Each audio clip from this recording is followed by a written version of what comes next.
ternyata pandangan saya yang saya jelaskan ini bertentangan atau tidak sesuai dengan apa yang dipahami atau diimani oleh gereja Bapak Ibu sekalian, tolong jangan sampai terjadi perdebatan yang nggak perlu, karena saya bicaranya dalam perspektif gereja timur, yaitu gereja ortodoks. Jika kita berbicara mengenai kehidupan zaman yang akan datang, artinya kita berbicara mengenai alam yang belum pernah kita kenal dan alami. Jadi mereka-reka apa yang akan terjadi nanti. Inilah apa yang dikatakan oleh Alkitab dalam 1 Korintus 2 ayat 9. Nomor satu yang membaca.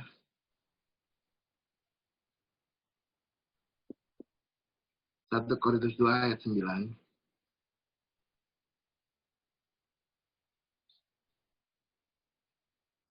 1 Korintus 2 ayat 9 mengatakan, apa yang tidak pernah dilihat oleh mata dan tidak pernah didengar oleh telinga dan yang tidak pernah timbul di dalam hati manusia, semua yang disediakan Allah untuk mereka yang mengasihi Dia. Oleh karena itu, kita tidak boleh menyamakan keberadaan dalam kehidupan yang akan datang itu sama seperti keberadaan dunia jasmani sekarang ini. Di dalam pembukaan doa Bapa Kami dikatakan di dalam Matius pasal 6 ayat 9, katakan, Bapa Kami yang di sorga. Yang bermakna surga itu adalah tempatnya Allah Bapa, adalah tempatnya Allah Bapa.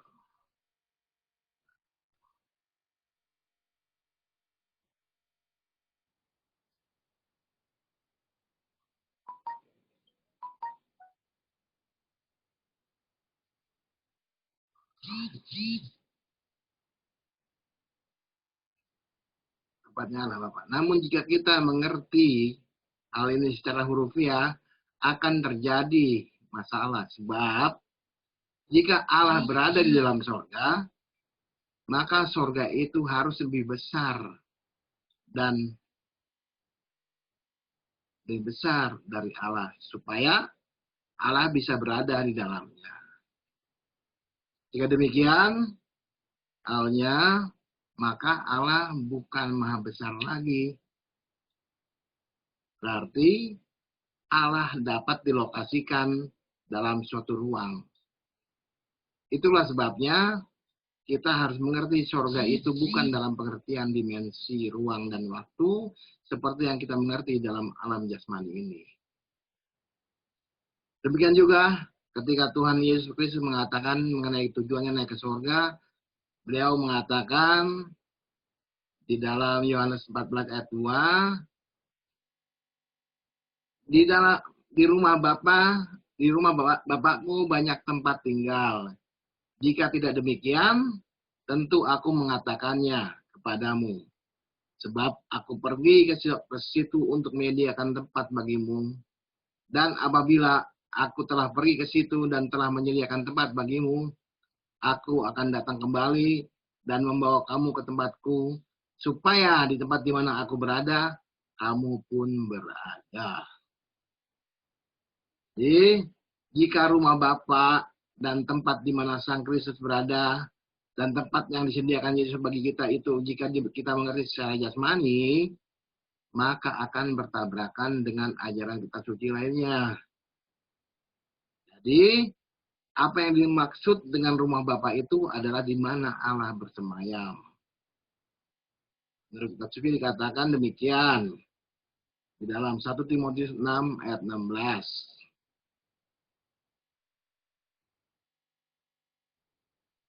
Ya. 1 Timotius 6 ayat 16 dikatakan, dialah satu-satunya yang tidak takut kepada maut, bersemayam dalam terang yang tak terhampiri. Jadi, lagi saya bacakan 1 Timotius 6:16, intinya dialah satu-satunya yang tidak takluk kepada maut, bersemayam dalam yang tak terhampiri. Dalam ayat ini tidak berbicara mengenai Allah bersemayam dalam tempat, namun dalam terang.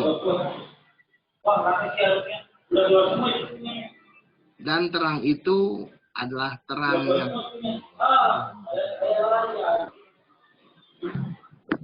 tolong yang belum di-mute tolong ininya, mic-nya. Tolong di-mute mic-nya biar nggak ganggu Romo. Ya. Kita dalam ayat ini tidak berbicara mengenai Allah bersemayam dalam tempat terang, namun dalam terang. Dan terang itu adalah terang yang tak dapat dihampiri. Jadi, bersemayamnya Allah itu bukan pada tempat, namun dalam terang, yaitu terang kemuliaannya sendiri. Artinya, Allah dikelilingi oleh cahaya kemuliaannya sendiri. Sebagaimana dikatakan dalam Alkitab, Mazmur 104 ayat 2 dikatakan Allah digambarkan seperti berselimutkan terang seperti kain.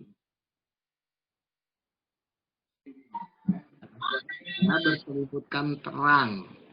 Ya, terang dari kemuliaannya dia sendiri tentunya. Dan dalam penglihatan Nabi Yeskiel mengenai bagaimana Allah dikelilingi oleh cahaya kemuliaannya itu, dikatakan demikian. Kita lihat di dalam Yeskiel 1 ayat 26 sampai 28.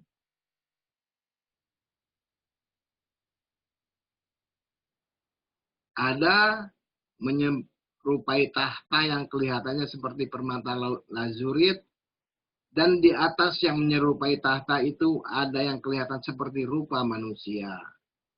Dari yang menyerupai pinggangnya sampai ke atas, aku lihat seperti suasa mengkilat dan seperti api yang dilindungi sekelilingnya, yang ditudungi sekelilingnya. Dan dari yang menyerupai pinggangnya sampai ke bawah, aku lihat seperti api yang dikelilingi sinar, seperti busur pelangi yang terlihat pada musim hujan di awan-awan. Demikianlah kelihatan sinar yang mengelilinginya. Begitulah kelihatan gambar kemuliaan Tuhan. Tatkala aku melihatnya, aku sembah sujud. Lalu ku dengar suara Dia yang berfirman.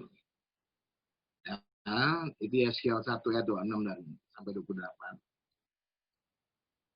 Dari penglihatan Nabi Yeskiel ini, terlihatlah bahwa Allah itu bertahta atau bersemayam dan dikelilingi cahaya mengkilat seperti api yang dikelilingi sinar.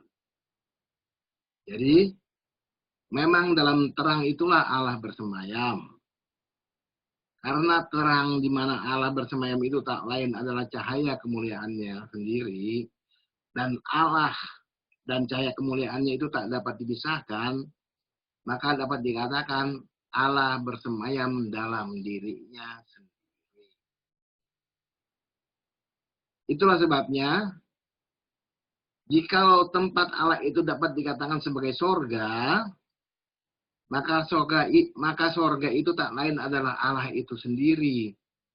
Itulah sebabnya ketika anak yang hilang dalam perumpamaan Kristus itu bertekad untuk bertobat, dia mengatakan, Bapa, aku telah berdosa terhadap sorga.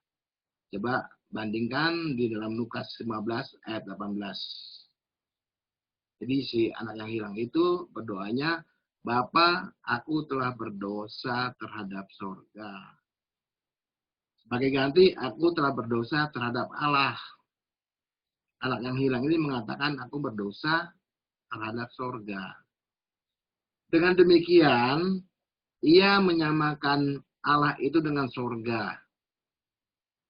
Ini sesuai dengan teologi Yahudi yang menyebut Allah itu dengan sebutan Ha-Mato atau sang tempat. Yang artinya bahwa segala sesuatu itu berada di dalam Allah. Bandingkan dengan Kisah Rasul pasal 17 ayat 28, Sebab di dalam Dia kita hidup, kita bergerak, kita ada. Namun Allah itu tak dapat termuat di dalam apapun. Kita lihat di 1 Raja-Raja 8 ayat 27. Karena nggak ada yang baca, saya singkat-singkat aja. Sesungguhnya langit, bahkan langit yang mengatasi segala langit pun, yaitu surga, tidak dapat memuat engkau. Allah itu tidak punya tempat, namun Dia adalah tempat bagi segenap ciptaannya. Nah, jika demikian, halnya, maka waktu Kristus mengatakan bahwa di rumah Bapakku banyak tempat tinggal, maka yang dimaksud adalah bahwa dalam panunggalan dengan Allah di dalam cahaya ilahinya itu ada bermacam-macam derajat kemuliaan yang dapat diterima orang percaya. Kristus pergi ke rumah Bapa, yaitu masuk ke dalam kemuliaan Allah di sebelah kanan Bapa sesudah kebangkitannya, sehingga ia pun berada dalam sorga, yaitu berada dalam terang tak tercipta, cahaya kemuliaan Bapa itu sendiri dengan tubuh yang mulia. Itu terdapat di dalam Filipi 3 ayat 21. Dengan demikian, Ia mempersiapkan bagi kita supaya Ia juga mengubah tubuh kita yang hina ini sehingga serupa dengan tubuhnya yang mulia. Filipi pasal 3 ayat 21. Artinya, Ia mempersiapkan tempat, yaitu derajat kemuliaan di dalam panunggalan dalam cahaya kemuliaan Allah, yang tak lain adalah manifestasi dari energi ilahi yang tercipta itu sendiri. Jadi, surga adalah di mana Allah itu bersemayam, dan di mana Sang Kristus itu berada, sehingga Sang Kristus mengatakan di dalam Yohanes 14 ayat 3, Aku akan datang kembali dan membawa kamu ke tempatku, supaya di tempat di mana aku berada, kamu pun berada. Juga di dalam Yohanes 17 ayat 24, Aku mau supaya di mana aku berada, mereka juga berada bersama-sama dengan aku, mereka yang telah engkau berikan kepadaku, agar mereka memandang kemuliaan-Ku. Jadi, manunggal bersama Yesus Kristus dan memandang kemuliaannya itulah akan merupakan kebahagiaan yang tertinggi yang dapat dicapai oleh orang percaya. Karena manunggal dengan Allah dan menjadi seperti Allah dalam kemuliaannya, atau dalam istilahnya ortodoks, istilahnya Gereja Timur, dikatakan sebagai teosis. Itulah tujuan akhir keselamatan di dalam Kristus itu. Maka Allah telah memberikan kepada orang-orang beriman itu kemuliaannya itu sebagai benih. Hal ini dikatakan demikian di dalam Yohanes 17 ayat 22. Dalam Yohanes 17 ayat 22 dikatakan, Aku telah memberikan kepada mereka kemuliaan yang engkau berikan kepadaku. Dan kemuliaan yang diberikan oleh Kristus kepada orang-orang miliknya itu tak lain adalah benih ilahi yang dimasukkan ke dalam hati manusia oleh Roh Kudus. Sehingga dikatakan bahwa kerajaan Allah itu berada di dalam diri manusia. Alkitab mengatakan demikian. Dalam Lukas 17 ayat 20 sampai 21. Yesus menjawab katanya, Kerajaan Allah datang tanpa tanda-tanda lahiriah. Juga orang tidak dapat mengatakan, lihat, ia di sini atau ia di sana. Sebab sesungguhnya kerajaan Allah ada di antara kamu. Dalam bahasa aslinya, ada di dalam kamu. Karena di antara itu dalam bahasa aslinya adalah entos. Entos itu ada di dalam. Jadi bahwa kerajaan Allah itu ada di dalam kita. Nah, Lukas 17 ayat 20 sampai 21. Karena kemuliaan Allah, yaitu benih ilahi yang adalah kerajaan Allah itu sudah diberikan oleh Kristus di dalam manusia melalui Roh Kudus, maka apabila Kristus yang adalah hidup kita menyatakan diri kelak, kamu pun akan menyatakan diri bersama Dia dalam kemuliaan. Itu bandingkan di dalam Kolose 3 ayat 4.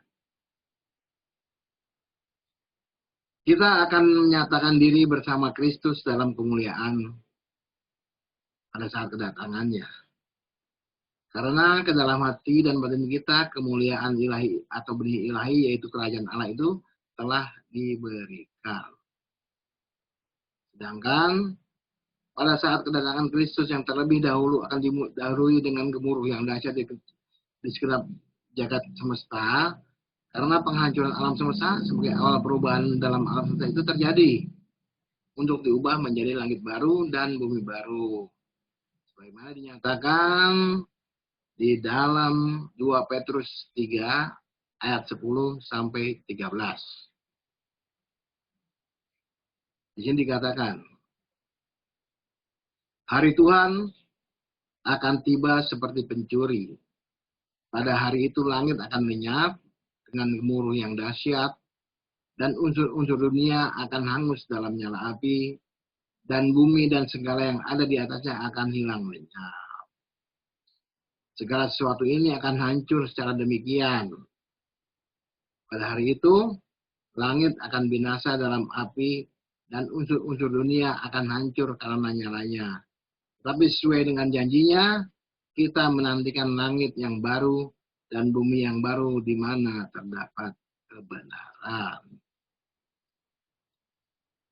Setelah hancurnya alam semesta itu selesai dan bumi langit pun dan bumi baru telah terjadi, maka kita lihat di dalam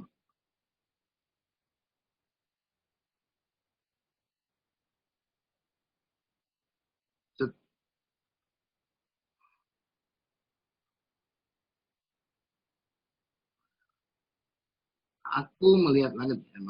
Setelah hancurnya alam semesta itu selesai dan langit dan bumi baru itu telah terjadi, maka aku melihat langit yang baru, ya, dan bumi yang baru, sebab langit yang pertama dan bumi yang pertama telah berlalu, dan laut pun tidak ada lagi. Lihatlah, kemah Allah ada di tengah-tengah manusia, dan ia akan diam bersama-sama dengan mereka. Mereka akan menjadi umatnya, dan ia akan menjadi Allah mereka, dan ia akan menghapus segala air mata dari mata mereka, dan maut tidak akan ada lagi, tidak akan ada lagi perkabungan, atau ratap tangis, atau duka cita, sebab segala sesuatu yang lama itu telah berlalu. Kita tidak bisa menggambarkan bagaimana keadaan langit baru dan bumi baru yang keadaannya sangat berbeda dengan apa yang kita lihat sekarang ini. Di mana bahkan laut pun tak ada lagi itu. Kita juga tak dapat membayangkan akan suatu bumi dan langit yang baru yang dipenuhi dengan hadirat Allah, di mana kemah Allah ada di tengah-tengah manusia, dan ia akan diam bersama-sama dengan mereka. Artinya, Allah berada di mana manusia berada, dan manusia berada di mana Allah ada. Dan inilah surga yang sebenarnya. Dan kita juga tak dapat membayangkan bagaimana keadaan suatu dunia yang tanpa penderitaan, duka cita, dan kesedihan itu, karena dalam langit baru dan bumi baru yang baru itu, Allah akan menghapus segala air mata dari mata mereka, dan maut tidak akan ada lagi, tidak akan ada lagi perkabungan, atau ratap tangis, atau duka cita, namun itulah. Jadi kita nggak tahu seperti apa, karena Alkitab tidak menggambarkannya. Tapi paling tidak Itulah yang digambarkan Alkitab. Ada langit baru dan bumi baru, di mana tidak ada penderitaan, tidak ada sakit, tidak ada kesedihan. Semuanya adalah sukacita dan memuji Tuhan. Kemudian, bersamaan dengan diubahkannya segenap semesta menjadi manifestasi hadirat Allah secara total, di mana sorga dan bumi menjadi satu itu, manusia juga akan diubahkan. Sebagaimana dikatakan di dalam 1 Tesalonika 4 ayat 16 sampai 17.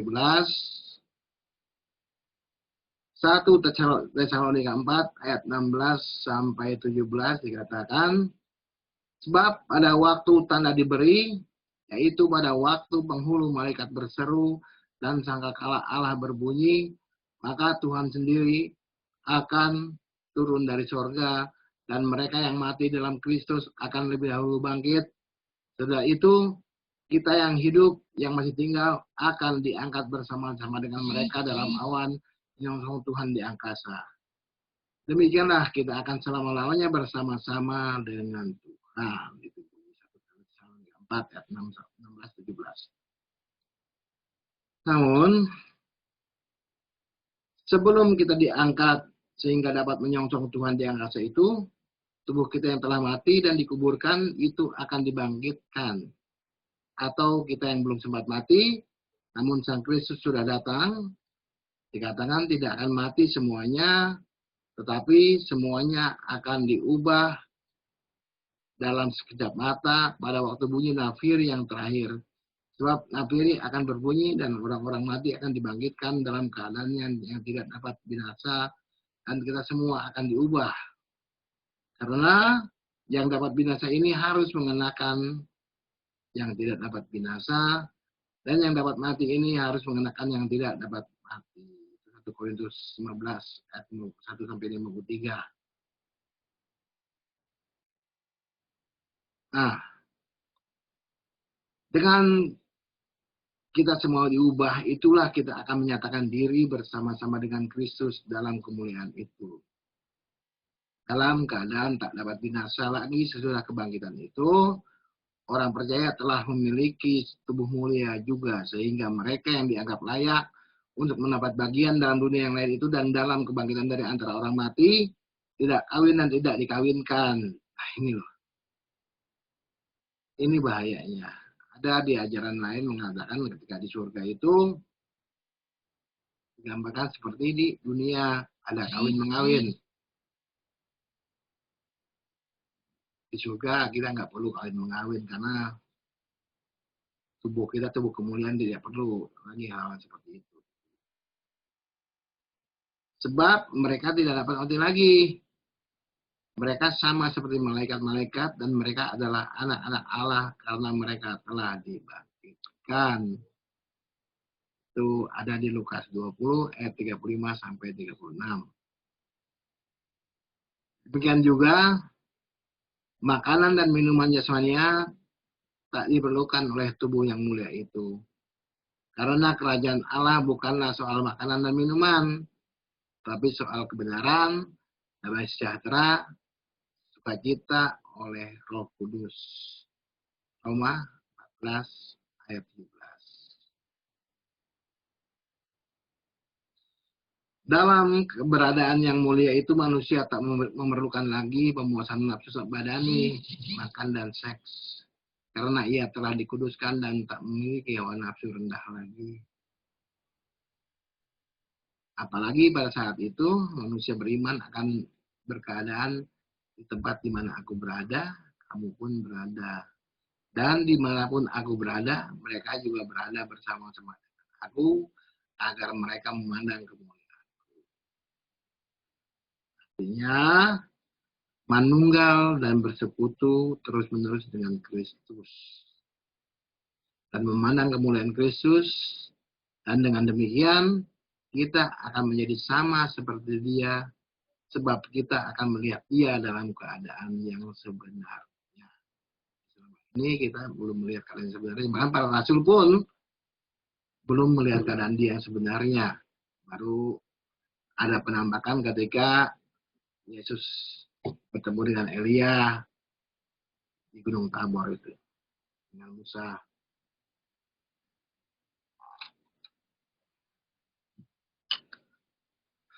Lanjut, mereka berada bersama Sang Hidup kekal, maka tak perlu makanan jasmani untuk dapat hidup. Karena mereka juga telah memiliki hidup kekal itu.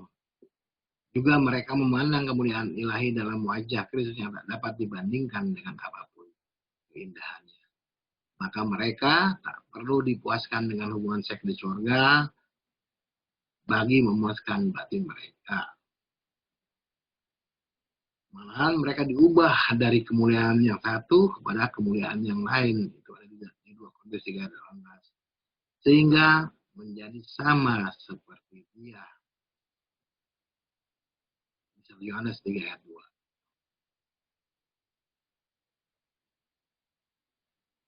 Namun, tidak semua orang akan menerima derajat kemuliaan yang sama dalam kerajaan Allah.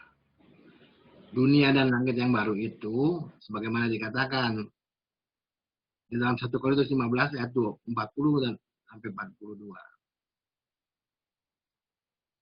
Ada tubuh surgawi, ada tubuh duniawi. Tetapi kemuliaan tubuh surgawi lain daripada kemuliaan tubuh duniawi. Kemuliaan matahari lain daripada kemuliaan bulan. Dan kemuliaan bulan lain daripada kemuliaan bintang-bintang. Dan kemuliaan bintang yang satu berbeda dengan kemuliaan bintang yang lain. Demikianlah pula halnya dengan kebangkitan orang mati. Ini disebabkan bukan setiap orang memiliki derajat kesucian hidup yang sama, dan sesuai dengan mutu hidup seseorang akan menerima derajat kemuliaannya.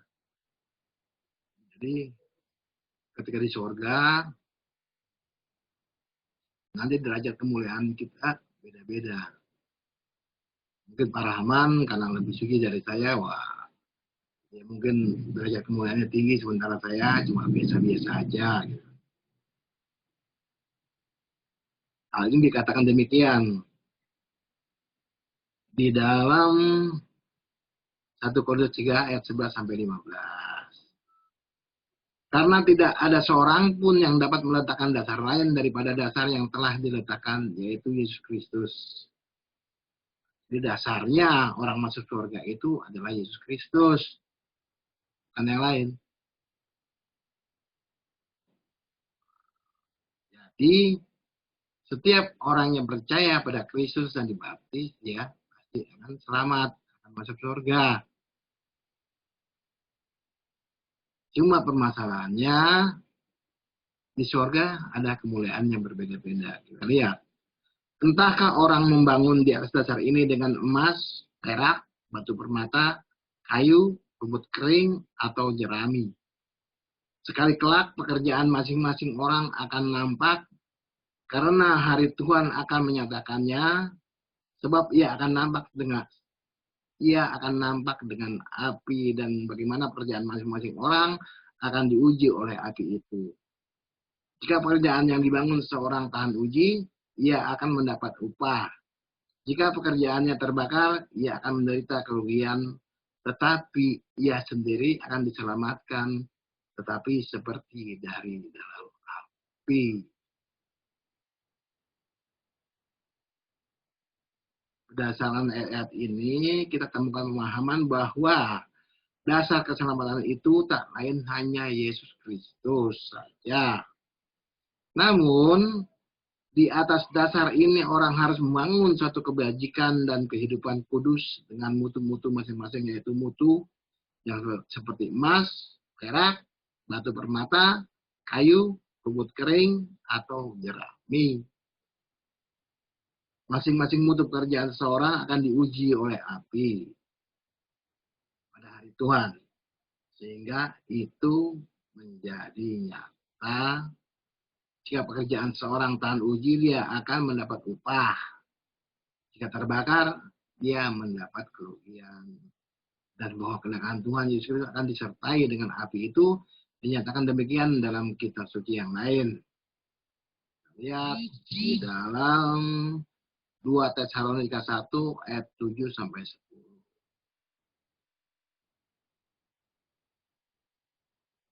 Pada waktu Tuhan Yesus dari dalam sorga menyatakan dirinya bersama-sama dengan malaikat-malaikatnya dalam kuasanya, di dalam api yang menyala-nyala, dan mengadakan pembalasan terhadap mereka yang tidak mau mengenal Allah dan tidak mentaati Injil Yesus, Tuhan kita. Mereka ini akan menjalani hukuman kebinasaan selama-lamanya, dijauhkan dari hadirat Tuhan dan dari kemuliaan kekuatannya. Apabila ia datang pada hari itu untuk kemuliaan di antara orang-orang kudusnya dan untuk dikagumi oleh semua orang yang percaya. Menurut ayat ini dijelaskan pada waktu Tuhan Yesus Kristus datang kedua kali dari dalam surga akan disertai dengan malaikat dalam kuasanya di dalam api yang menyala-nyala. Dan api yang menyala-nyala mempunyai 2 dampak. Perlu diingat. Api yang menyala-nyala itu mempunyai 2 dampak. Itu 1, terhadap mereka yang tidak mau mengenal Allah dan tidak mentaati Injil Yesus, Tuhan kita, maka dampak api ini adalah mengadakan pembalasan, sehingga mereka ini akan menjalani hukuman kebinasaan selama-lamanya, dijauhkan dari hadirat Tuhan dan dari kemuliaan kekuatannya. Bagi orang beriman dan orang-orang kudusnya, ia dimuliakan dan dikagumi.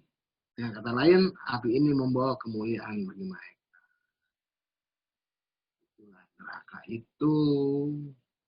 Demikianlah api ilahi yang sama ini bagi mereka yang tak beriman dan tidak taat kepada Injil akan menjadi api yang menghanguskan. Lihat di Ibrani 12 ayat 9.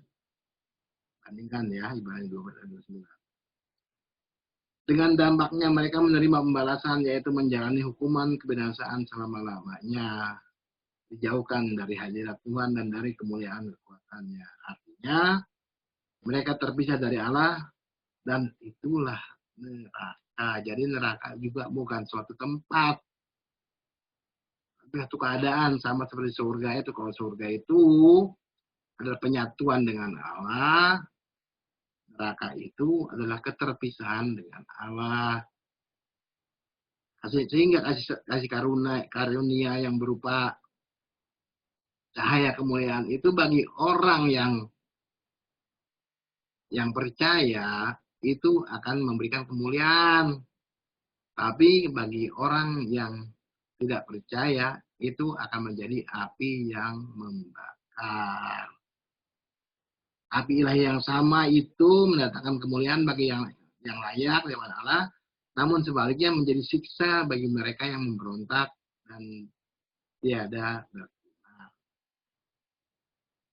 Mereka yang layak adalah mereka yang memiliki mutu kehidupan seperti emas, perak, batu permata, yang memang tak bisa terbakar. Namun makin dibakar, makin murni, dan inilah mereka yang dimuliakan oleh api ilahi itu. Ambil bagian dalam kodrat ilahi dan mengalami teosis. Satu istilah ortodok itu turut mengambil bagian dalam kodrat ilahi. Nah, kemudian di dalam 1 Korintus 15 ayat 52 dikatakan, kita akan dibangkitkan dalam keadaan yang tidak dapat binasa, dan kita semua akan diubah. Karena apabila Kristus menyatakan dirinya, kita akan menjadi sama seperti dia. Yohanes 3 ayat 2. Dan dia akan mengubah tubuh kita yang hina ini sehingga serupa dengan tubuhnya yang mulia. Filipi 3 ayat 1. Yaitu menjadi orang-orang benar akan bercahaya seperti matahari dalam kerajaan Bapa mereka. Kan di Matius 13 ayat 3. Sehingga kita dalam kebangkitan dari antara orang mati tidak kawin dan tidak dikawinkan. Sebab tidak dapat mati lagi. Sama seperti malaikat-malaikat. Dan adalah anak-anak Allah karena telah dibangkitkan.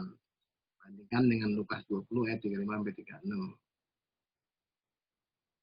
Juga kita menantikan langit yang baru dan bumi yang baru di mana terdapat kebenaran. 2 Petrus 3 ayat 12. Di mana terdapat langit yang baru dan bumi yang baru, sebab langit yang pertama Dan bumi yang pertama telah berlalu dan laut pun tidak ada lagi. Kemah Allah ada di tengah-tengah manusia dan ia akan diam bersama-sama dengan mereka. Mereka akan menjadi umatnya dan ia akan menjadi Allah mereka. Dan ia akan menghapus segala air mata dari mata mereka dan mau tidak akan ada lagi. Tidak akan ada lagi perkabungan atau ratap, tangis atau duka cita sebab segala sesuatu yang lama itu telah berlalu. Itu di Wahyu 21 ayat 1 sampai 3. Di sanalah hamba-hambanya akan berpindah kepadanya dan mereka akan melihat wajahnya dan namanya akan tertulis di dahi mereka dan malam tidak akan ada lagi di sana dan mereka tidak perlu memerlukan cahaya lampu dan cahaya matahari sebab Tuhan Allah telah menerangi mereka dan mereka akan memerintah sebagai raja sampai selama-lamanya. Balikan di Wahyu 22 ayat 3 sampai. Sedangkan mereka yang tidak layak bagi kemuliaan itu adalah mereka yang memang tidak punya iman dan tidak taat pada Injil sehingga ketika diperhadapkan pada api Allah itu dampaknya bagi orang-orang ini adalah mereka menjalani hukuman kebinasaan selama-lamanya. Dijauhkan dari hadirat Tuhan dan dari kemuliaan kekuatannya. Karena mereka ini mutu hidupnya tidak mengakui Yesus sebagai Tuhan. Sehingga mereka menerima kerugian. Itu api ilahi yang memuliakan mereka yang layak dan yang membuat mereka bersinar itu bagi orang ini menjadi api yang menghanguskan.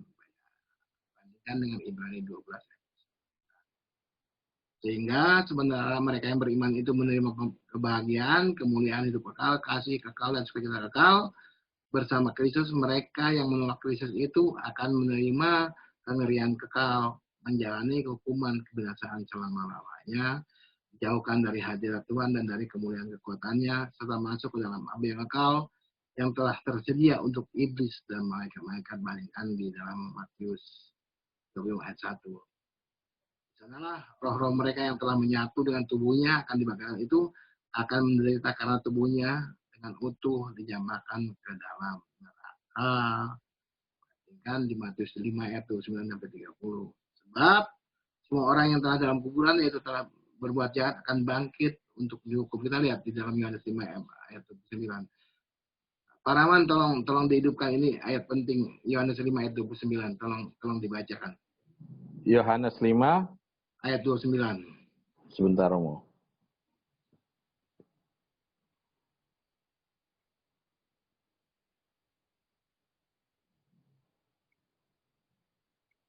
Ayat 29.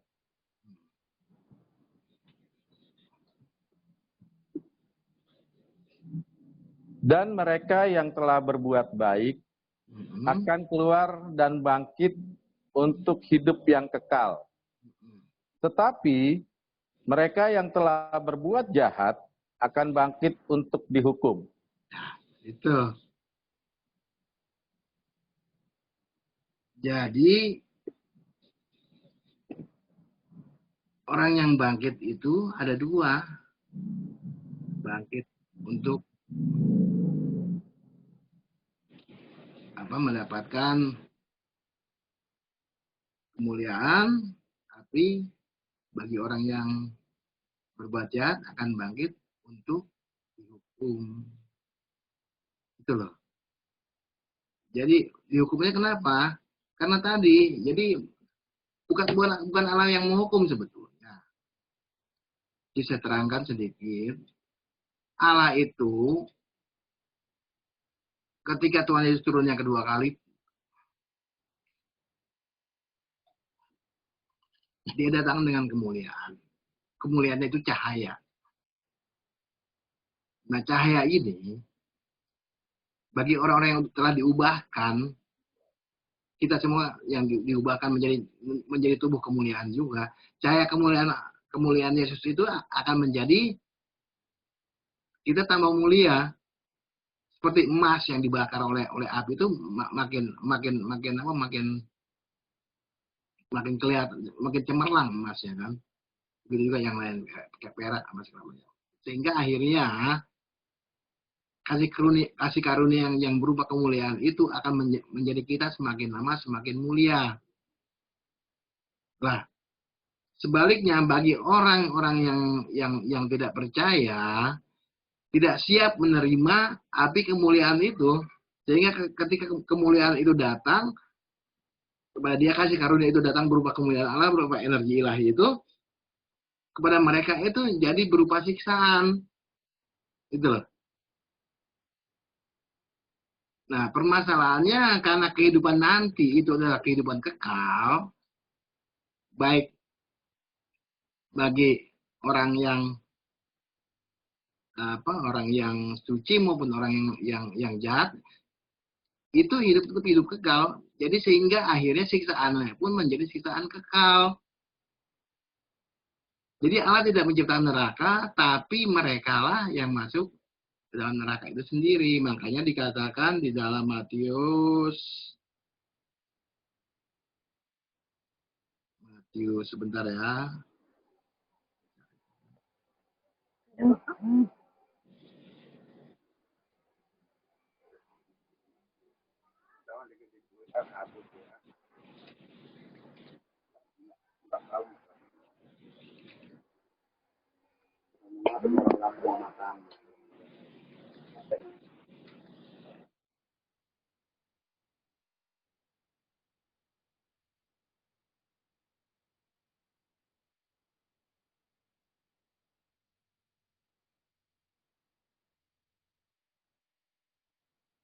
Matius 75 ayat 41, tolong dibacakan.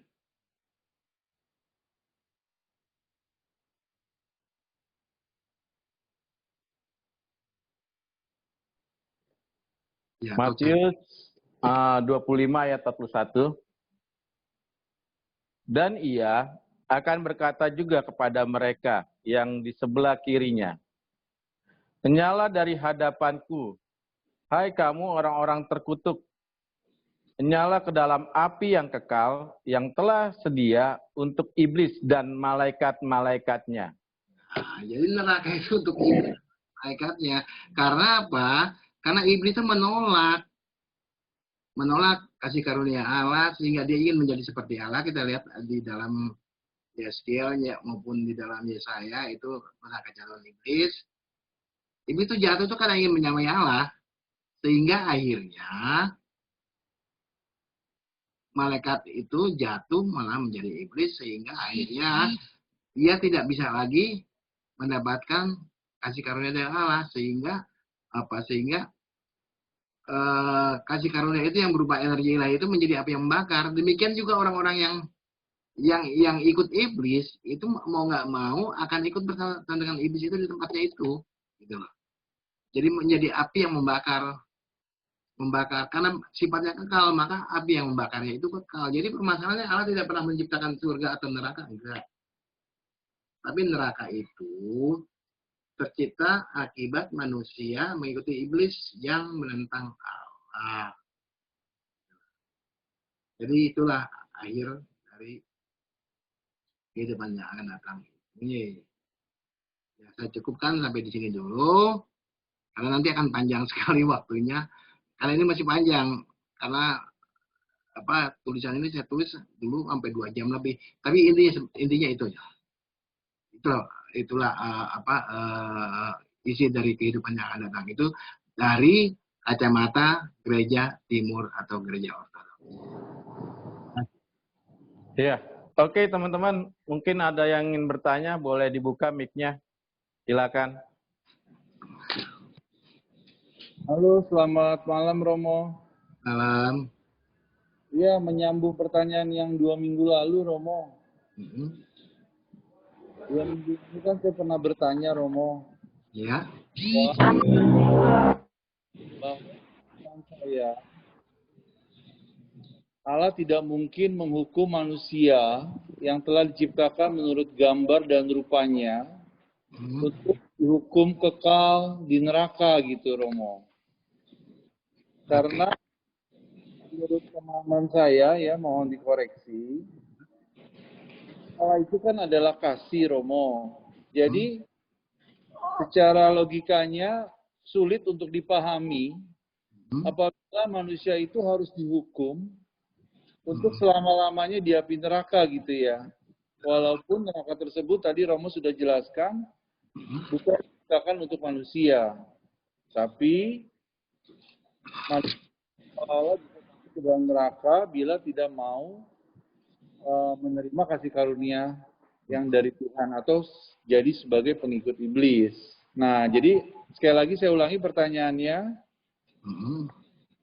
apakah mungkin gitu ya manusia itu akan dihukum di neraka kekal selama-lamanya, sedangkan yang kita tahu itu kan Allah maha kasih gitu ya, sampai dia mengutus putranya yang tunggal.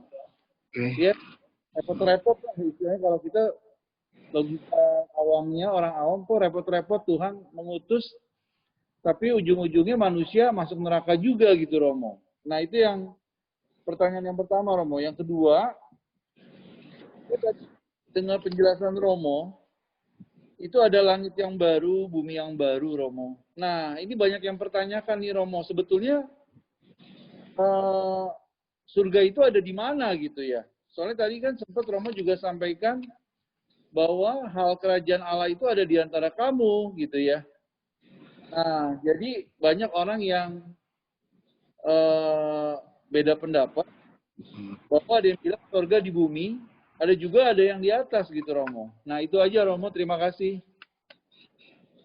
Pertanyaan pertama tentang kenapa mesti ada penghukuman kekal, ya kan? Ya. Kita lihat dulu di dalam Kejadian. Kejadian 1 mengatakan bahwa marilah kita menciptakan manusia menurut gambar dan rupa kita. Maka menurut gambar Allah lah manusia diciptakan, ya kan? Apa maksudnya bahwa manusia diciptakan menurut gambar Allah? Apakah Allah seperti kita manusia? Nah, Allah itu adalah roh. Karena Allah itu roh, maka yang mencerminkan yang menyerupai Allah itu adalah roh kita. Misalnya apa? Sifat-sifat kita. Misalnya Allah Maha Kasih. Binatang tidak punya kasih. Manusia kalau dia mau, dia bisa punya kasih seperti Allah. Terus, Allah Maha Berkehendak. Manusia pada tertentu punya kehendak bebas untuk memilih A atau memilih B. Sementara binatang nggak punya. Allah apalagi? Allah bisa kasih, Allah Maha Berkehendak, Allah itu Maha Suci, kita pun bisa suci seperti Allah dengan kehendak kita. Nah, sehingga itulah kita diciptakan. Allah tidak menciptakan kita sebagai robot. Allah menciptakan kita sebagai manusia yang punya kehendak bebas sendiri. Itulah kenapa di dalam Kejadian Allah mengatakan ada test case. Semua makan dalam pohon ini boleh kau makan buahnya. Tapi yang satu yang disebut buah kehidupan itu tidak boleh kau buah apa lupa saya. Sebentar saya lihat dulu ayatnya. Kita lihat di dalam Kejadian 2. Kejadian 2.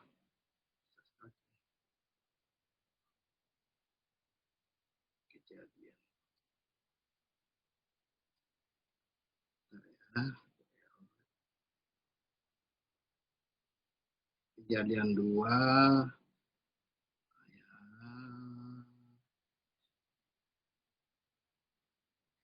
ayat 16 sampai 17. Dikatakan Kejadian 2 ayat 16-17, lalu Tuhan memberi perintah ini kepada manusia, semua pohon dalam taman ini boleh kau makan buahnya dengan bebas. Tetapi pohon pengetahuan tentang yang baik dan yang jahat itu janganlah kau makan buahnya. Sebab pada hari engkau memakannya, pastilah engkau mati. Kenapa Allah memberikan perintah itu? Kenapa harus ada pohon pengetahuan yang baik dan yang buruk yang tidak boleh dimakan oleh manusia? Itu test case.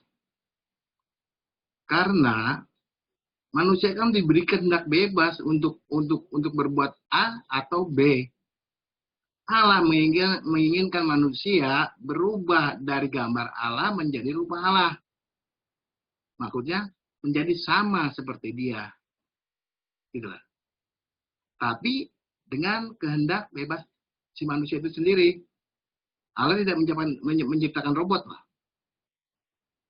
Konsekuensi manusia diciptakan menurut gambar Allah, berarti manusia itu punya kehendak bebas. Bisa memilih untuk makan buah itu atau tidak. Tapi kalau si manusia itu memakan buah itu, Allah tidak dipersalahkan karena Allah sudah memberikan peringatan dulu kepada dia. Jangan kau makan buahnya. Sebab pada saat kau memakan buahnya, engkau akan mati. Tapi yang terjadi kemudian apa? Manusia memakan buah itu.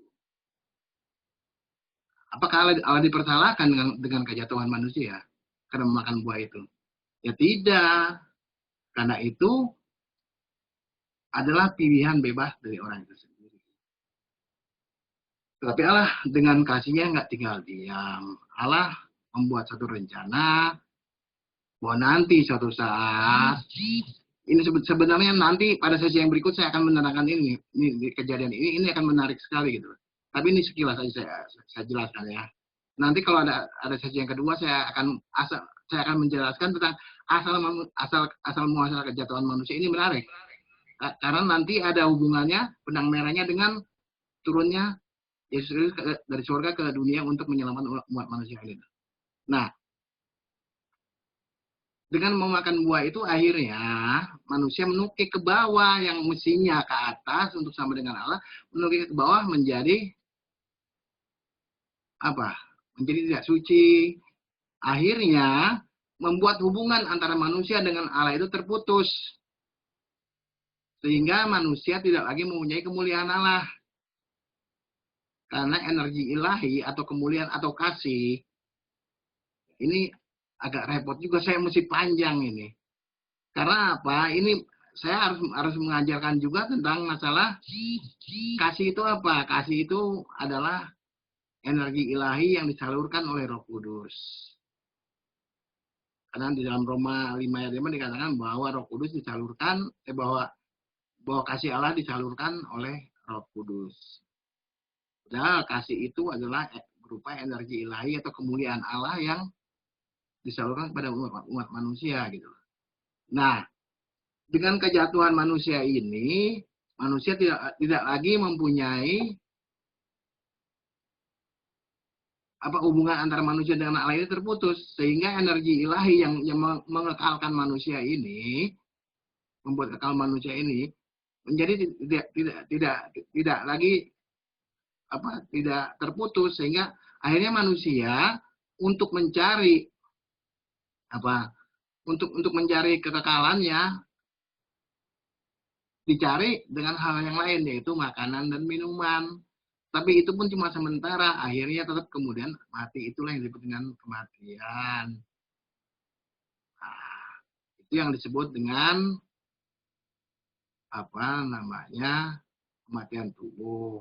Kematian tubuh itu didahului oleh kematian rohani. Ketika roh kita tidak lagi berhubungan dengan Allah, dengan roh Allah, berarti pada saat itu kita telah mengalami kematian rohani.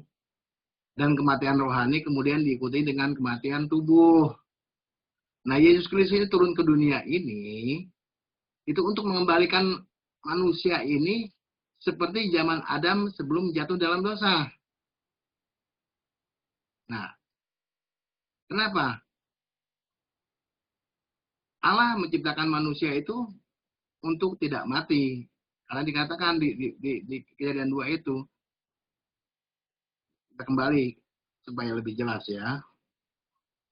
Tetapi pohon pengetahuan tentang yang baik dan yang jahat itu janganlah kau makan buahnya. Sebab pada hari engkau memakannya, pastilah engkau mati. Jadi, kalau Adam tidak makan buah itu berarti dia tidak mati, tapi dia naik menjadi serupa dengan Allah. Kematian itu baru diancam kepada manusia ketika manusia melanggar perintah Allah, yaitu makan buah pengetahuan itu. Nah, sehingga akhirnya kodrat kita menjadi meleset, karena tujuannya diciptakan itu untuk kekal, tapi kita kemudian mati. Kita menjadi meleset. Kemelesetan ini dalam bahasa Yunaninya adalah hamartia. Dan dalam bahasa Indonesia menjadi dosa. Jadi dosa itu jangan diartikan seperti kayak orang Islam.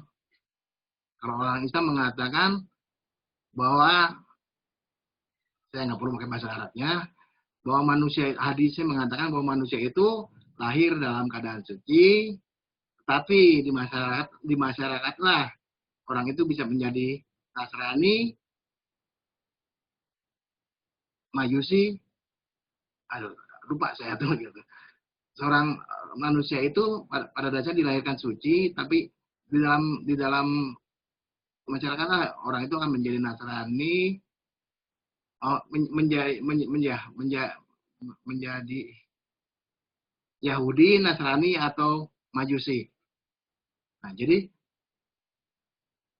manusia itu lahir suci, tapi ketika di masyarakat lah dia melakukan perbuatan jahat sehingga itu disebut dosa. Kalau kita tidak, karena kita telah berdosa, maka kita berbuat jahat. Karena dosa itu artinya adalah hamartia, yaitu meleset dari sasaran. Melesetnya yaitu Allah menciptakan manusia untuk tidak mati, tapi kemudian manusia menjadi mati. Nah, itu meleset dari sasarannya.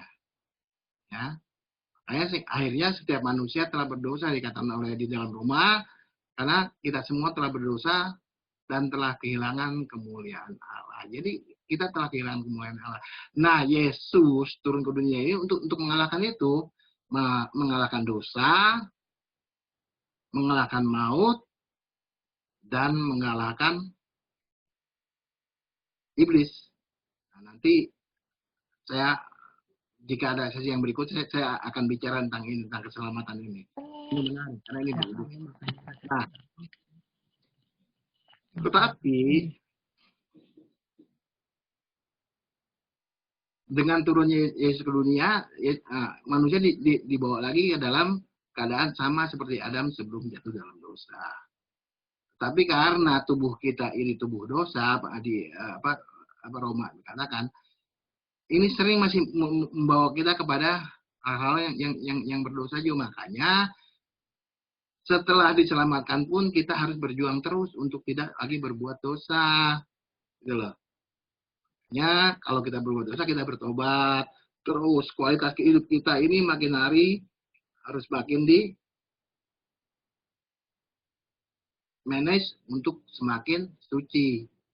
Itulah kenapa kita perlu berdoa, kita perlu sembahyang, kita perlu puasa, segala itu karena tujuannya itu untuk supaya manage kita ini untuk makin hari ini makin suci.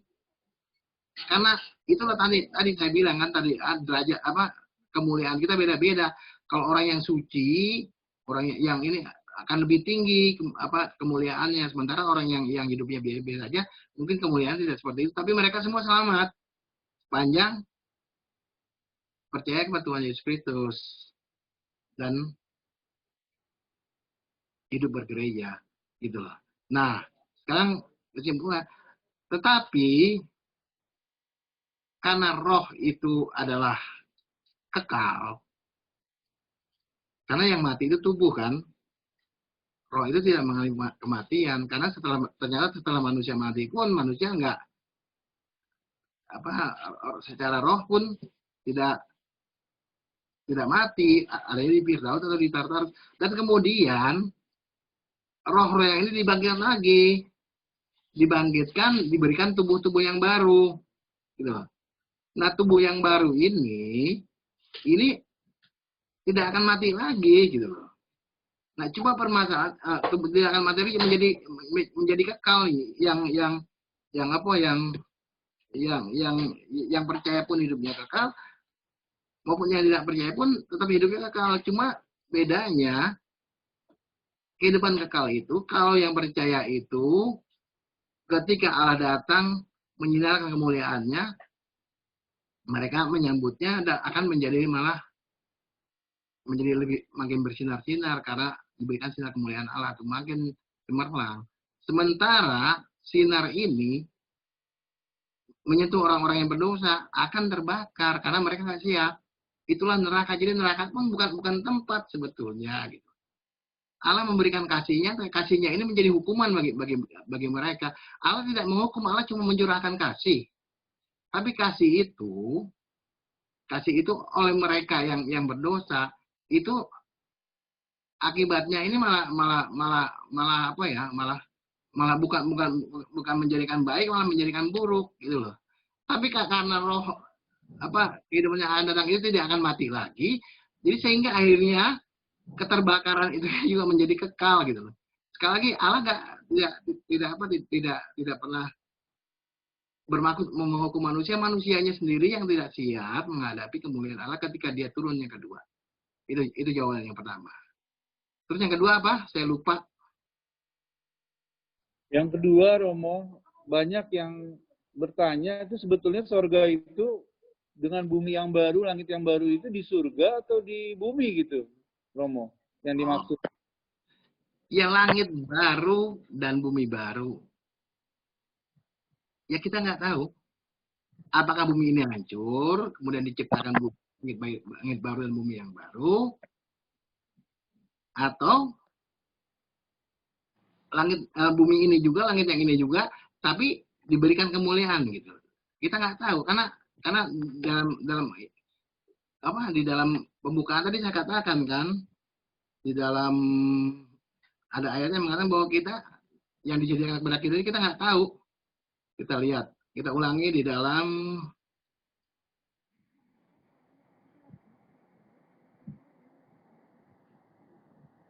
kita baca dalam 1 Korintus 2 ayat 9. Coba tolong dibaca, Pak Rahman.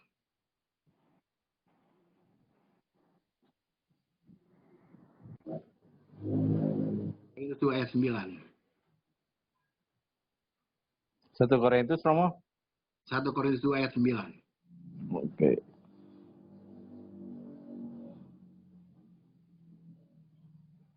1 Korintus 2 ayat 9. Ayat 9. Tetapi seperti ada tertulis, apa yang tidak pernah dilihat oleh mata, dan tidak pernah didengar oleh telinga, dan yang tidak pernah timbul di dalam hati manusia, semua akan disediakan Allah untuk mereka yang mengasihi Dia. Nah, jadi kita nggak tahu nanti keadaan seperti apa. Apa yang tidak pernah didengar, yang tidak pernah didengar, yang tidak pernah dikenal, ini akan dialami. Jadi kita nggak tahu. Itu hal yang terselubung cuma Allah yang tahu, cuma Tuhan Yesus yang tahu. Kita nggak tahu. Keadaan yang kedua baru kita sepenuh-penuhnya tahu apa langit baru dan bumi baru gitu. Nah, sementara surga itu kan saya udah jelaskan. Surga itu adalah hadirat Allah itu sendiri. Ya tentunya dengan Allahnya hadir di situ, maka itu akan menjadi surga. Dimanapun juga Allah hadir, maka tempat itu akan menjadi surga. Hanya orang ortodoks sering mengatakan ketika dianiaya di Mesir, macam kan bahwasanya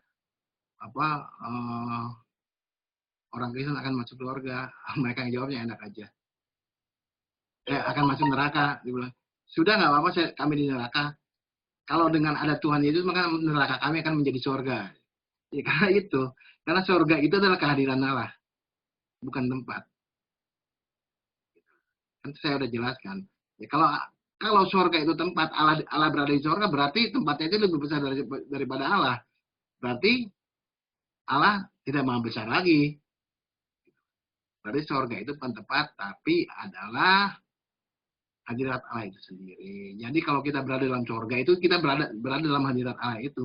Tentu di dalam langit baru dan bumi baru itu, ketika Allah berkemah, itu kan di antara kita maksudnya, Allah ada di antara kita, sehingga itu menjadi surga. Tempat yang sama juga ketika orang-orang itu jauh dari Allah, ini akan menjadi neraka. Karena terbakar oleh kasih karunia tadi yang berupa energi ilahi cahaya kemuliaan Allah tadi. Itu jawaban saya. Ada lagi? Oke, terima kasih Romo buat penjelasannya Romo. Ada lagi yang ingin bertanya? Silakan, boleh dibuka mute-nya.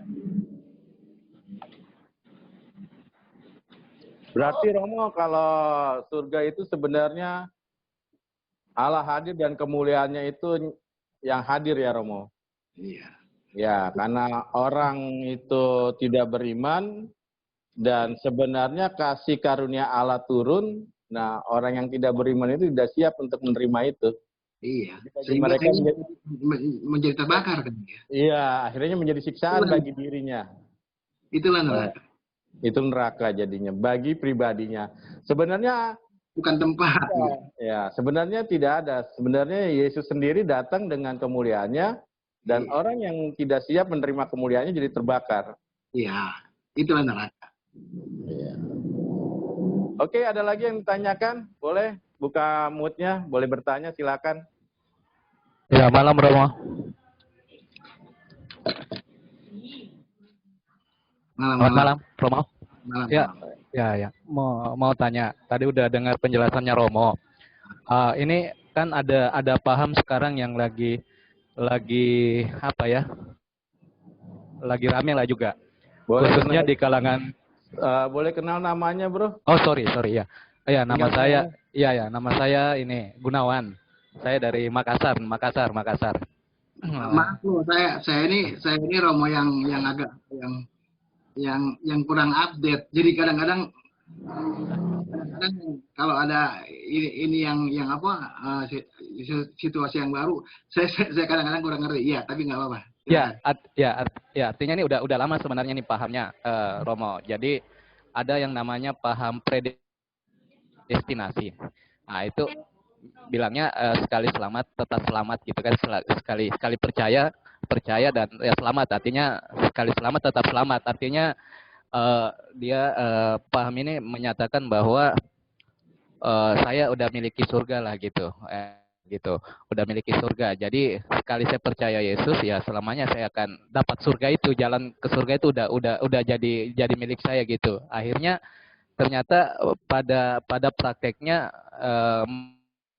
masalahnya firman Tuhan juga bilang bahwa dari buahnya lah kita dilihat oleh orang banyak kan, tetapi ternyata buahnya nggak bagus gitu, nggak bagus. Jadi saya biasa katakan ke mereka, jangan kita terlalu pegang paham itu, sekali selamat tetap selamat gitu, artinya percaya Yesus satu kali terus langsung masuk surga gitu, tapi buahnya kita nggak bagus gitu.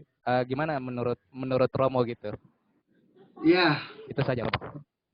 Ini dalam perspektifnya Gereja Timur itu mengatakan bahwa ajaran sekali selamat tetap selamat itu bukan ajarannya para rasul. Para rasul nggak pernah mengatakan sekali selamat tetap selamat, tapi mengajarkan kerjakanlah keselamatanmu dengan takut dan gentar akan Allah. Kita lihat ayatnya di dalam, sebentar ya, saya sering lupa ayat.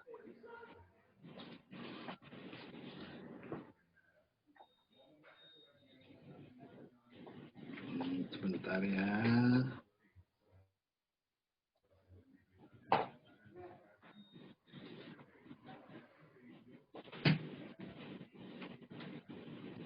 Di dalam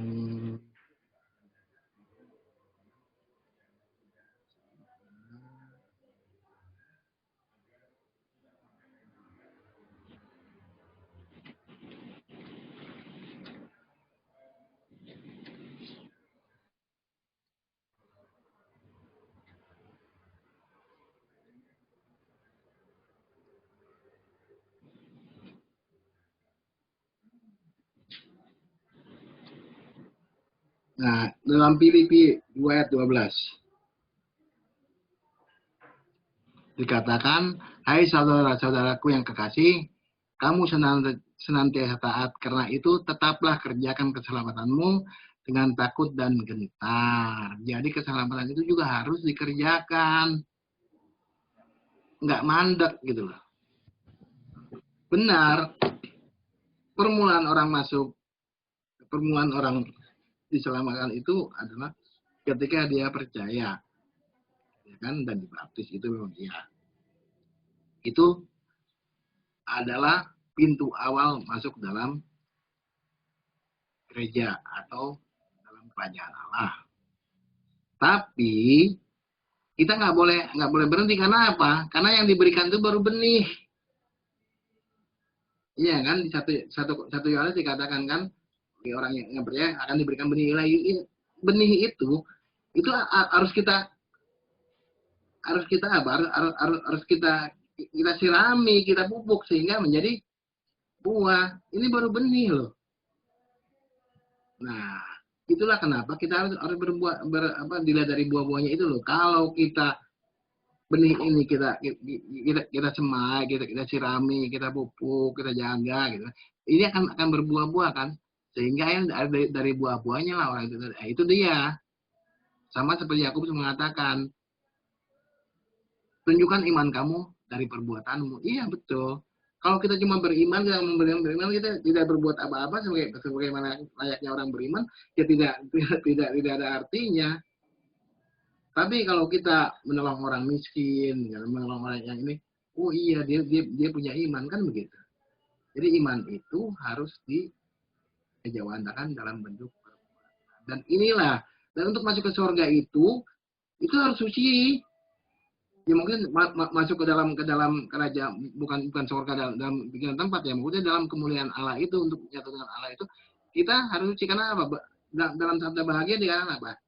Berbahagialah orang yang suci hatinya, karena dia akan melihat Allah.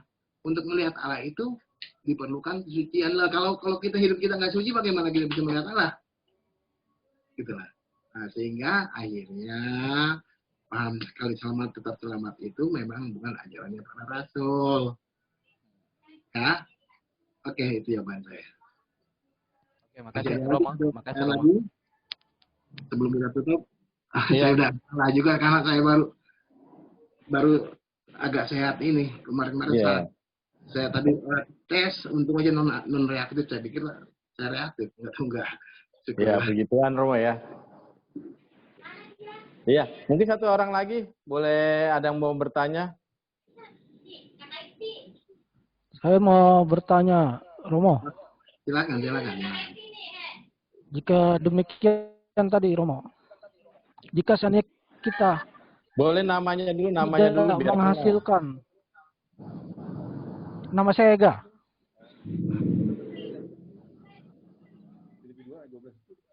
Iya, Ega. Ya, silakan enggak.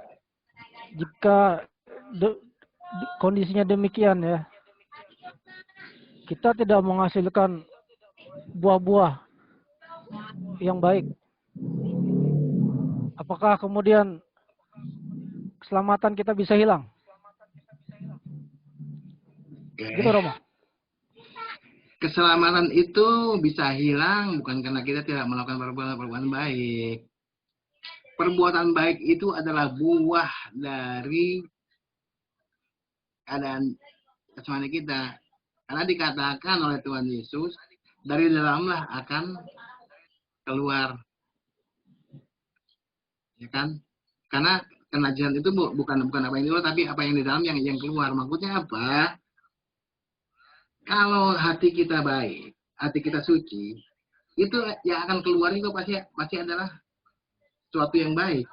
Nggak mungkin kalau orang itu istilahnya apa, orang hatinya baik, tiba-tiba dalam mulutnya keluar kata-kata kotoran. Nggak mungkin. Ya contoh saya dulu sebelum jadi istilahnya dipegang sama Tuhan Yesus, diikat sama Tuhan Yesus, nggak bisa lari. Saya dulu seorang pengacara. Hidup saya itu jauh luar biasa. Kata-kata kebun binatang ini udah sehari-hari di mulut saya dulu. Tahun 90-an. Tapi ketika saya dijaring dan dipegang oleh Tuhan Yesus, lambat laun kata-kata itu hilang. Nah, dengan sendirinya, saya sendiri nggak ngerti, saya sendiri nggak bermaksud untuk menghilang. Bahkan sekarang kalau saya ada orang berkata-kata kasar ya, telinga saya udah sakit dan gak enak dengarnya. Ya ada orang memaki itu, udah gak enak sekali gitu. Nah, itu berarti apa namanya, kesucian itu akan tercermin dari perbuatan-perbuatannya. Itu dikatakan orang tuh bisa dilihat dari buah-buahnya gitu.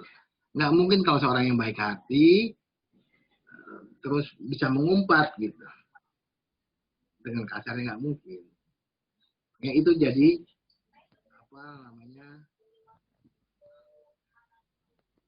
apa namanya jadi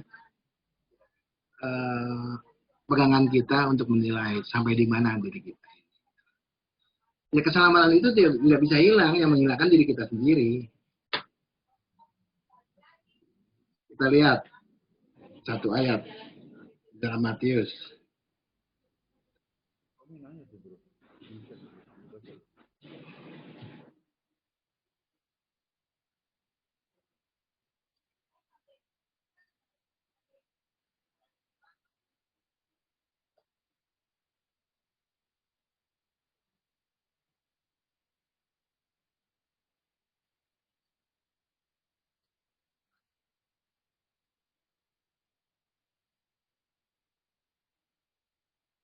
Coba di dalam Matius 12 ayat 32. Tolong baca. Ayatnya mana, Romo? Matius 12 ayat 32. Matius 12 Ayat 32. ayat 32.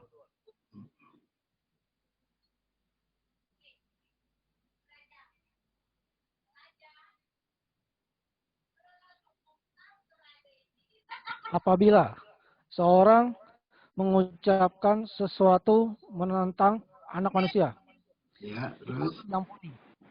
Tetapi jika ia menentang Roh Kudus, ia tidak akan diampuni, di dunia ini tidak, dan di dunia yang akan datang pun tidak. jadi ayat ini mengatakan apabila seorang mengucapkan sesuatu menentang anak manusia, ia akan diampuni. Tetapi jika ia menentang Roh Kudus, ia tidak akan diampuni, di dunia ini tidak, dan di dunia yang akan datang pun tidak. Nah, maaf, dulu ketika saya masih jadi orang Kedar, masih kecil, remaja lah, itu saya paling suka itu isengin orang-orang Kristen, terus terang aja. Saya nakal. Kalau ada orang Kristen, saya sering nyanyi begini.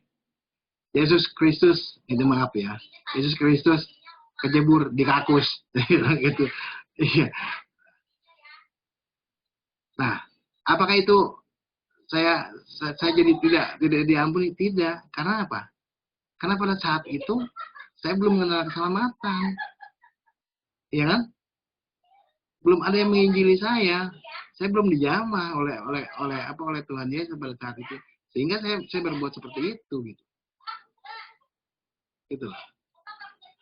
Nah, jadi makanya kata-kata itu masih bisa diampuni gitu loh. Penghinaan apapun itu tidak bisa diampuni.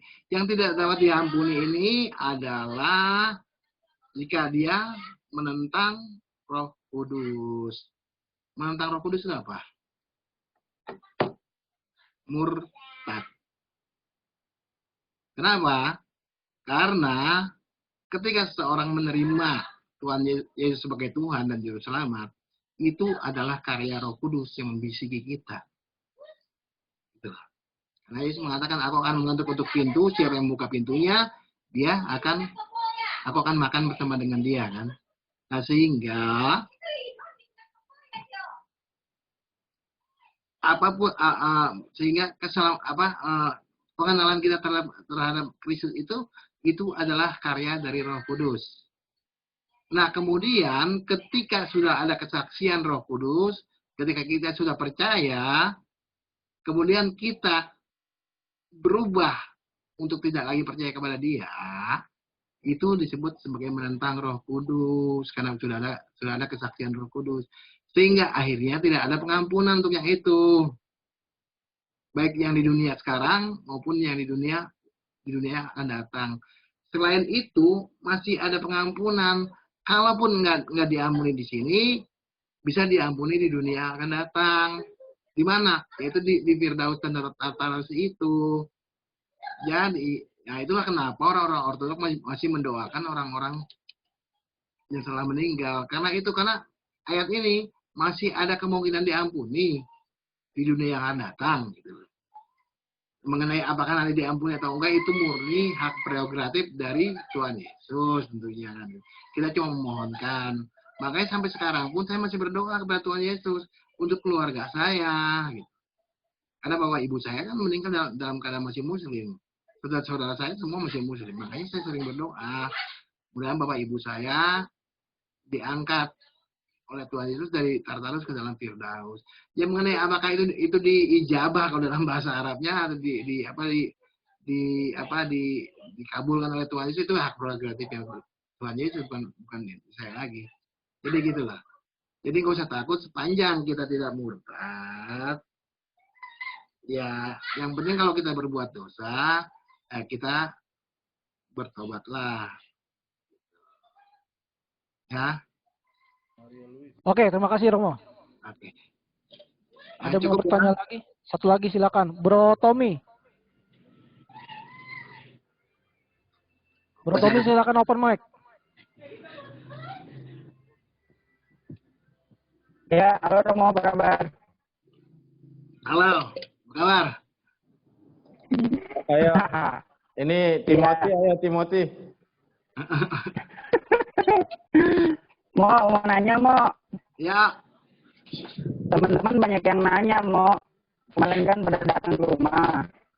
Bro, itu jadi kalau udah terima Yesus gimana untuk jaga kekudusan, terus untuk mengerjakan keselamatan. Karena kan tadi kan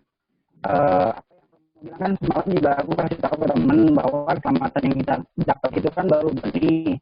Nah, jadi kan iblis tahu tuh bagaimana caranya benih yang kita terima, ya kan? Nah, bagaimana caranya tuh si iblis mau narik-narikin kita gitu loh, supaya semuanya pada murtad gitu loh, Romo.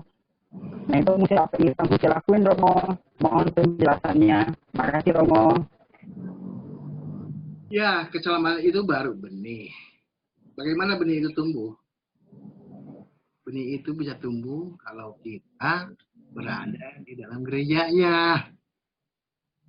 Gereja itulah tempat di mana benih itu jadi tumbuh. Ya, ikut semua kegiatan gereja. Misalnya pada hari puasa kita ikut puasa, jam-jam doa kita berdoa. Semua gereja udah mengatur semua. Nah, itu semua adalah cara-cara untuk kita ini makin hari itu makin menjadi naik ke atas menuju kepada kesucian. Itu ikuti semua ajaran gereja. Gereja udah memberikan cara-caranya. Ada puasa sendiri pada diri sendiri tidak punya arti apa-apa. Bukan seperti di kalangan Islam yang mengatakan bahwa puasa itu demi surga atau neraka, ya kita enggak. Tapi puasa itu melatih kita untuk tidak untuk tidak melulu mengikuti keinginan daging gitu loh. Nah, sehingga akhirnya kita terbiasa untuk itu gitu. Terus apalagi berdoa. Nah, itu kan dilatih untuk kita selalu dekat dengan Allah. Sehingga dengan mengikuti semua yang diajarkan oleh gereja, itu semua menuntut kita untuk mendaki tangga-tangga menuju kepada kesucian. Jadi itu, Pak Tommy, jawabannya. Ya, ya, terima kasih untuk semuanya. Sebelum kita tutup dengan doa, boleh dibuka semua kameranya. Kita akan foto sejenak. Silakan, Bro Ega. Silakan open video. Open videonya semuanya, biar kita saling kenal.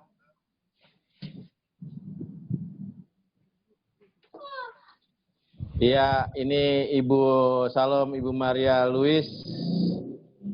Pak Awan, Ibu Devi, Bro David T. Lukai, Iya. Ica. Ibu Maria kaget karena kenapa nama-namanya Islam. Memang kita X semua ini. Saya kaget. Gitu. Iya. Seakan-akan nggak kayak ada di pesantren ya Bu Maria ya. Betul, Pak, betul sekali. Sampai Bu Maria keluar lagi. Astagfirullahaladzim. Tapi Pak, Kawan-kawan sudah keluarin dah hadis-hadis yang mengantar inama malu biniat, biar tambah kaget ya. Iya, kaget Romo tadi katanya udah masuk keluar lagi. Habis nama-namanya Islam. tapi bagus tuh. Bagus tuh Ibu Maria keluar semua. Artinya Ibu Maria yang ini, Ibu Maria yang ngasih materi nih untuk kita semua. Iya, iya. Salam kenal Ibu Maria. Terima kasih semuanya. Kenal. Boleh dibuka open mic-nya nih kameranya biar coba gak? Ya, Sudah semuanya open kamera. Pak Awan, Ibu Devi, Bro David, Ica, Bu Ana, silakan open kamera.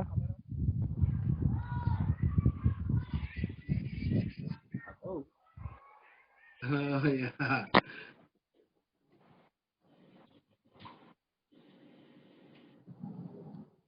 Silakan Kak. Langsung aja ya. Ya. Ayo kita semuanya smile. Saya akan screen capture.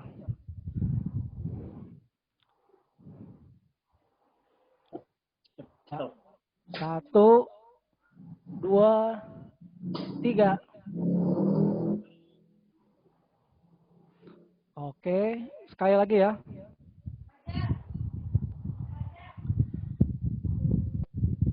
Satu, dua, tunggu. Satu, dua, tiga. Ya, oke. Terima kasih. Boleh Romo kita tutup dalam doa. Silakan Romo. Kemuliaan bagi Sang Bapa, Sang Putra, Sang Roh Kudus sekarang dan selamanya sepanjang segala abad. Tuhan kasihlah, Tuhan kasihlah, Tuhan kasihlah. Terima kasih Tuhan, Kau telah membimbing kami sehingga acara ini dapat sebentar kami akan mengakhiri acara ini. Kiranya Kau terus ada dalam diri kami, menjaga kami dalam setiap kehidupan. Dan biarlah namamu makin diinginkan dimuliakan dalam kehidupan kami. Terima kasih Tuhan, terima kasih. Kami sudahi acara ini dengan nama Bapa, Putra, dan Roh Kudus.